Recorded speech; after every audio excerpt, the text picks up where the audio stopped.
അത്ഭുതങ്ങൾ തീർന്നിട്ടില്ല, അടയാളങ്ങൾ തീർന്നിട്ടില്ല കാലത്തിൽ ഈ ലോകത്തിൽ. ഈശോയെ നന്ദി, ഈശോയെ സ്തുതി, ഈശോയെ ആരാധന. എൻ്റെ മകള് ന്യൂസിലൻഡ് പോകാനായി കാത്തിരുന്നു.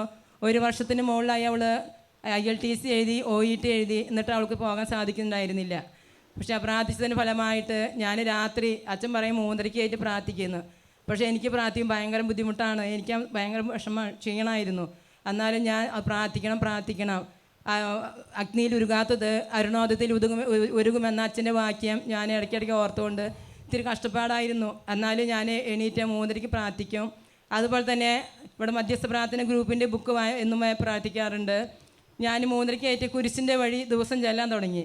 ഈ തടസ്സങ്ങൾ ഇങ്ങനെ വിട്ടു പറ്റില്ലല്ലോ. നമ്മൾ ഈശോയെ വഴി പ്രാർത്ഥിച്ചിട്ട് നമ്മൾ തോറ്റുപോയതല്ല, ഞാനല്ല ഈശോയാണ് തോൽക്കുന്നത്, എനിക്കതിഷ്ടമില്ല എന്ന് പറഞ്ഞിട്ട് ഞാൻ കുരിശിൻ്റെ വഴി ചെല്ലാൻ തുടങ്ങി.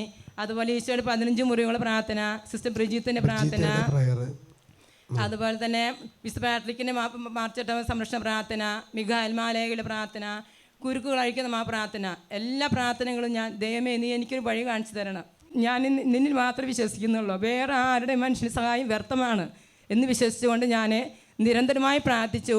അതിൻ്റെ പ്രതിഫലമായി ഈശോ എനിക്ക് തക്ക സമയത്ത് ഞാൻ നിന്നെ ഉയർത്തുമെന്ന് ആ വചനം അനുസരിച്ച് എൻ്റെ മകൾക്ക് ന്യൂസിലാൻഡ് പോകാനും സാധിച്ചു. മകൾക്ക് ന്യൂസിലാൻഡിൽ പണിയും കിട്ടി. ആ ദേശത്തിന് വേണ്ടി പ്രാർത്ഥിക്കുകയാണ്. ഒരു ടീച്ചറാണ്. ടീച്ചർ സ്കൂളിനും അവിടെയുള്ള കുട്ടികൾക്കും വർഷങ്ങളായിട്ട് 10 വർഷത്തിൻ്റെ മുകളിലായിട്ട് പ്രാർത്ഥിക്കുന്ന ഒരു കുടുംബമാണ് ലിസ് ടീച്ചർ. ഹല്ലേലൂയ.